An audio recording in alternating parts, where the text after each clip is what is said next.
Simple terms में। मान लो कि दो दोस्त थे ए और बी, दोनों के पास थोड़ा सा पैसा था। उन्होंने बहुत खर्चा करने के बाद थोड़ा सा पैसा बचाया और सोचा कि इसको कहीं ना कहीं इन्वेस्ट करते हैं ताकि उनको कुछ रिटर्न मिल सके।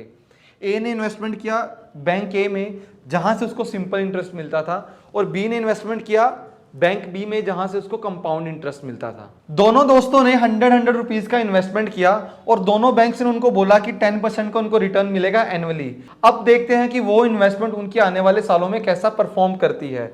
अगर मैं बात करूं पहले साल की, तो पहले साल उन्होंने 100 रुपए का इन्वेस्टमेंट किया।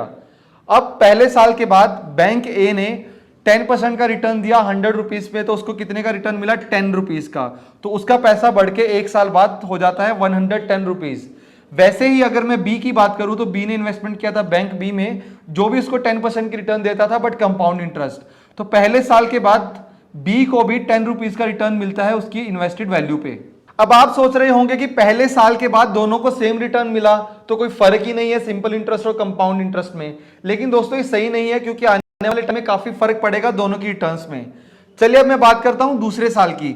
अगर मैं दूसरे साल की बात करूं तो ए को बैंक ए सेम रिटर्न देगा सेकंड ईयर में भी। जैसे कि अगर मैं सिंपल टर्म्स में आपको समझाता हूं, उसका इन्वेस्टेड वैल्यू था 100, तो उसको सेकंड ईयर में 100 पे 10% रिटर्न मिलेगा, तो उसको फिर से रिटर्न मिलेगा 10 रुपीज का, तो उसका इन्वेस्टमेंट बढ़ के हो जाएगा 120 रुपए।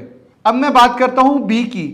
अब जो बी को 10% का रिटर्न मिलेगा वो 100 रुपीज पे नहीं मिलेगा, बल्कि उसको रिटर्न मिलेगा 110 रुपीज पे।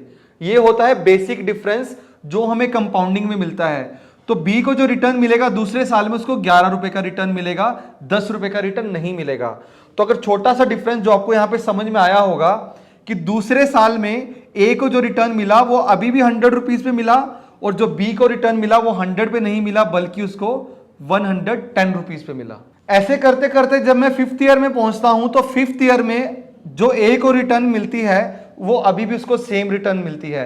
जैसे कि उसने इन्वेस्टमेंट 100 रुपीज का किया था, उसको 10% का रिटर्न मिलता था, तो 5वें साल में भी उसको 10 रुपीज का रिटर्न मिलेगा ऑन हिज इन्वेस्टेड वैल्यू। तो उसका टोटल मनी जो बढ़ के हो जाएगा वो 150 का हो जाएगा। लेकिन दोस्तों अब बात करते हैं कंपाउंड इंटरेस्ट की, बी के इन्वेस्टमेंट की। तो बी का इन्वेस्टमेंट जैसे मैंने आपको बताया था कि हर साल जो उसको इंटरेस्ट मिलता है वो उसको 100 पे नहीं मिलता बल्कि पिछले वाले साल पे मिलता है। अगर मैं 5th ईयर की बात करूं तो 5th ईयर में उसको जो रिटर्न मिलता है उसको 146 रुपीज पे मिलता है, 100 पे नहीं मिलता। तो जो उसको 5वें साल में जो उसको कंपाउंड इंटरेस्ट मिलेगा वो 15 रुपीज का मिलेगा, ना कि 10 रुपीज का। तो उसका इन्वेस्टमेंट वैल्यू बढ़ के हो जाता है 161 रुपीज और इसका बढ़ के होता है 150 रुपीज। तो यहाँ पे डिफरेंस देखिए दोस्तों, यहाँ पे 11 रुपीज का डिफरेंस पड़ता है दोनों के इन्वेस्टमेंट में। अब 11 रुपए आपको सुनने में तो बहुत छोटा लगता होगा, लेकिन मैं आपको परसेंटेज में एक छोटा सा कॉन्सेप्ट बताता हूं कि इसको 5वें साल में जो रिटर्न मिला वो 10 रुपए का मिला, इसको जो रिटर्न मिला 5वें साल में वो 15 रुपए का मिला। तो दोस्तों ये जो रिटर्न है वो 10 रुपीज से 50% ज्यादा का है। तो सिर्फ 5 साल में जो उसको रिटर्न मिल रहा था वो 50% से ज्यादा का मिल रहा था। दोस्तों जिन